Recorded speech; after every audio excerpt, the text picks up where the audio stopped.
मला एक नारळ पाणी दे बाला.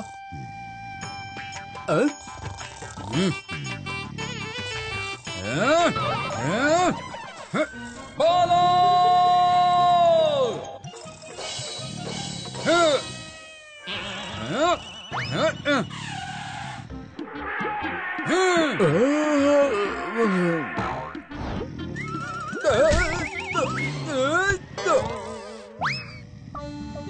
उप्पी, काय झालं? बाला उठत नाहीये का? डाराडूर घोरत पडलाय अम्मा. बहुतेक आज नारळ पाणी न पिताच कामावर जावं लागणार वाटतं. मी प्रयत्न करते. कुकुडुकू कुकुडुकू.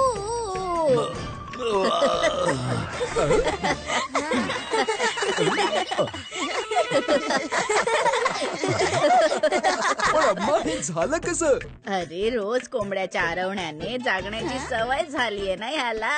वाह, किती स्मार्ट. पण अम्मा, हा कोंबड्याचा आवाज काढायला कुठून शिकलात तुम्ही? स्टोरी मधून. स्टोरी मधून? अम्मा, ती स्टोरी आम्हालाही ऐकायची आहे. म्हणजे पुढच्या वेळेला आम्हाला कोंबड्याचा आवाज काढून याला उठवता येईल. हो हो, का नाही? It's story time with Sudhama.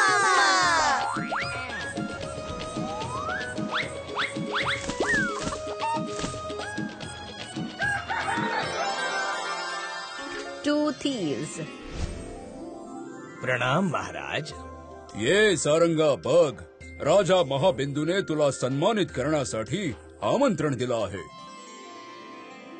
ज्या राजाची नजर कायमच विजयनगरच्या सिंहासनावर राहिली असेल, त्यांनी त्याला सन्मानित करायचं आमंत्रण द्यावं ही गोष्ट सारंगाला पचत नव्हती. हिमाबिंदूच्या मनसुब्यांना सारंगा चांगलेच ओळखून होते आणि त्यामुळेच त्यांची इच्छा होती की जेव्हा ते राजाला भेटायला त्यांच्या सैनिकांसोबत जातील तेव्हा त्यांच्या टोळीमध्ये अशी लोक असावीत जी चतुर आणि चालाक असावीत. आणि अशाच लोकांना सारंगा वेश बदलून शोधत होते.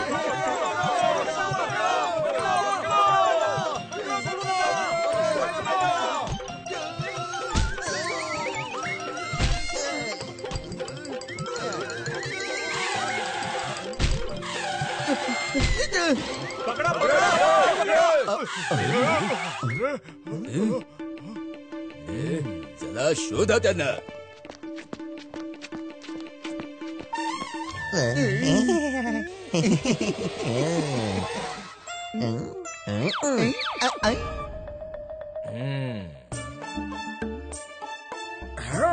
ते आत तर गेले नसतील ना?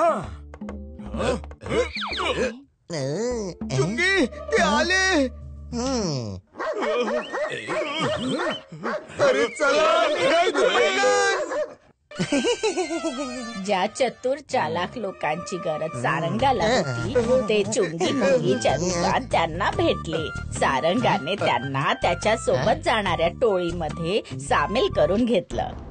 यावेळी राजा हिमाबिंदूची शिबीर विजयनगरच्या सीमेजवळच होतं. पण त्यांचं विजयनगर जिंकण्यासाठीचं कुठलंही षडयंत्र सारंगाच्या चतुराई समोर टिकू शकत नव्हतं. सारंगा समोर ना आमची राजनीती चालू शकते ना कूटनीती. बस थोडा वेळ अजून महाराज. सारंगाने आपलं आमंत्रण तर स्वीकार केलेलंच आहे. आपण त्याला असं काही प्रलोभन देऊ की तो नाही म्हणूच शकणार नाही.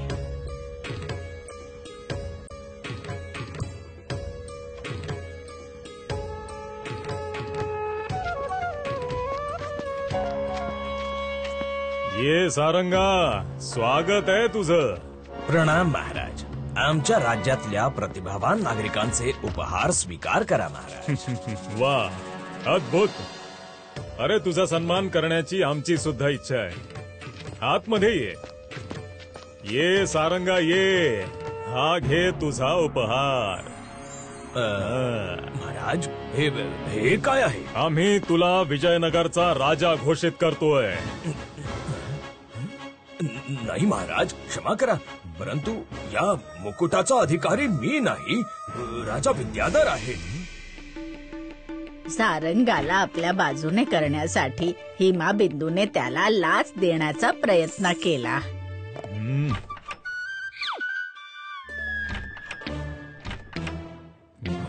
हे घे सारंगा. नाही नाही महाराज. अजून दाखवा रे.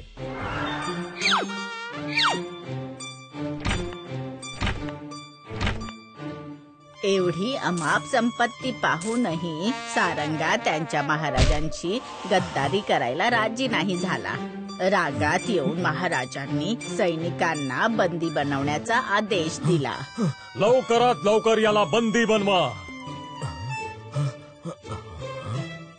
आपल्या मंत्र्यांची ही अवस्था बघून त्या सगळ्यांना समजलं की ते मोठ्या संकटात सापडलेत. त्यातून सुटण्याचा एकच मार्ग होता. माझ्या कानावर असं आलं आहे की महाराणीला विविध प्रकारच्या शाली जमा करायची हौस आहे. आपण जर त्यांना भेट म्हणून शाल देऊन खुश केलं ना तर त्या बदल्यात मंत्रीजींना सोडण्याचा अनुरोध करू शकतो.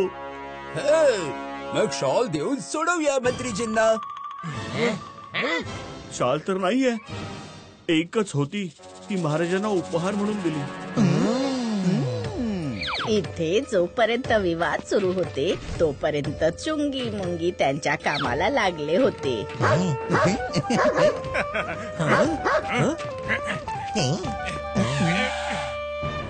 आवाज तर इकडनंच येत होता. तिकडे बघूया.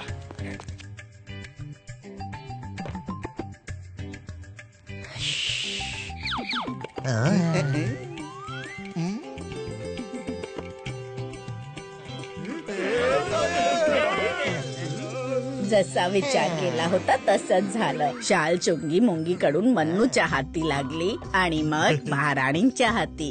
वा, एवढी मऊ आणि नरम शाल मी आजपर्यंत कधीच नाही पाहिली. सांगा काय किंमत आहे या शालची? मन्नूनी शालच्या बदल्यात आपल्या मंत्रीची सुटका मागितली. हं? अच्छा, ठीक आहे. रात्री जेव्हा राजा महाराणींच्या हातचं चविष्ट जेवण जेवले तेव्हा मी काय म्हणते, त्यांना सोडून द्या ना. हे तुम्ही काय बोलताय? ऐका तरी, त्यांना सोडूनच देऊया. अच्छा ठीक आहे.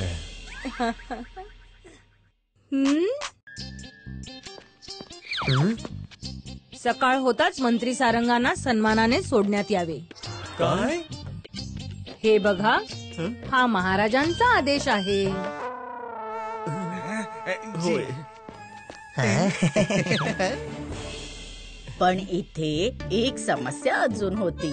त्यांना सकाळ होण्यापूर्वीच इथून निघायचं होतं, कारण सकाळ होताच त्यांचं हे भांड फुटलं असतं. जी शाल देऊन त्यांनी सारंगाला सोडवलंय ती शाल तर महाराजांच्या उपहाराची होती. अशा कठीण समयी मुंगीला एक युक्ती सुचली.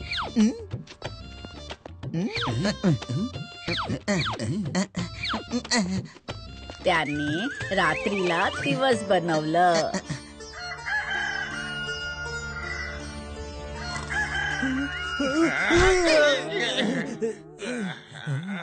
आज खूप लवकरच सकाळ झाली. कोंबड्याच्या आरवण्याने फक्त सैनिकच नाहीत तर राजा हिमाबिंदू पण झोपेतून जागे झाले. सकाळ होऊन कोंबड्यांनी बांग सुद्धा दिली. आता तरी मंत्रीजींना सोडा तुम्ही. हो हो, ठीक आहे ठीक आहे.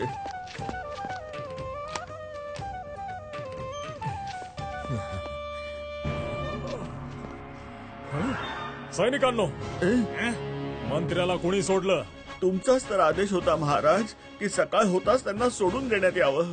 परंतु अजून सकाळ कुठे झाली?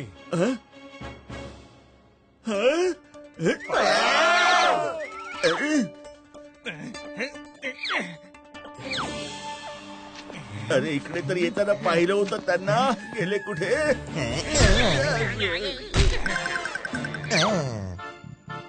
पटकन शोधा त्यांना. कुठेही पळून जाता कामा नये.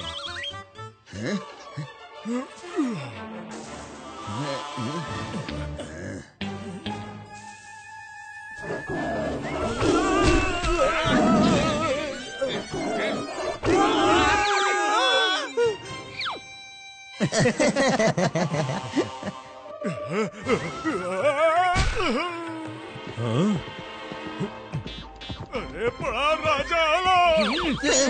पकडा त्यांना.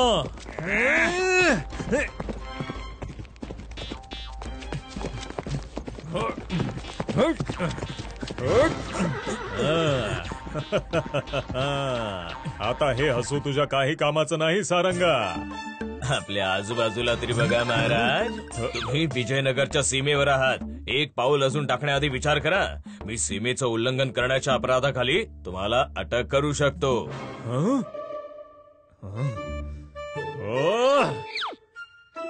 आणि अशा प्रकारे सारंगा आणि चुंगी मुंगीने राजाचे षडयंत्र मोडून काढले. याच गोष्टीवर माझ्याकडून सगळ्यांना नारळ पाणी. घ्या. तुम्हाला पण.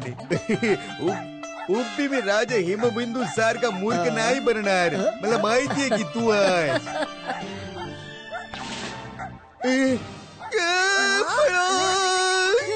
अरे मी तर फक्त नारळ पाण्यासाठी भुंकत होतो. घाबरवायला नाही. If you like this video, subscribe to our channel Murthy Media.